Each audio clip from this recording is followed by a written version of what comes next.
Zimbabwe Tzu Chi disaster relief team has carried out the second aid distribution at the Kopa in Chimanimani. On the distribution day, it rained and the volunteers invited 30 local residents to help prepare for the distribution. Fortunately, the aid distribution went smoothly. On the rainy morning, Zimbabwe Tzu Chi disaster relief team's distribution in Kopa is carried out as scheduled. Early in the morning, local volunteers directed distribution guidelines at Zinger Primary School. Although we are the givers, we must express our respect. Chanting Amitabha is a way to wish them well. Since the distribution site is outdoor, to keep the blankets dry, the volunteers have to lay the paper boxes on the ground. They also work in relays to bring the blankets inside the classroom outdoor.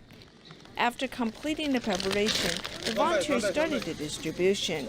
Under the guidance of the volunteers, the affected residents received blankets, water purification solution, and everyone's best wishes.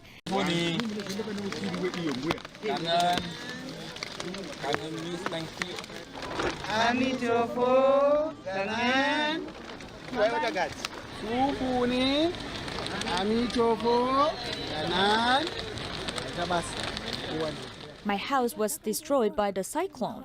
I've walked for 4 hours to reach the distribution site. Despite the language barrier, the volunteers and affected residents communicate with smiles. Although their feet are wet with mud, the affected residents are still filled with joy. I've walked for 10 kilometers from my house, but it is worth the effort. Now that I have received the blankets, I can cover myself while sleeping. I'll not be afraid of the cold weather. Before this distribution today, we hadn't received any assistance. I have received your blankets and second-hand clothing. Although I cannot wear the clothing, I still appreciate you guys.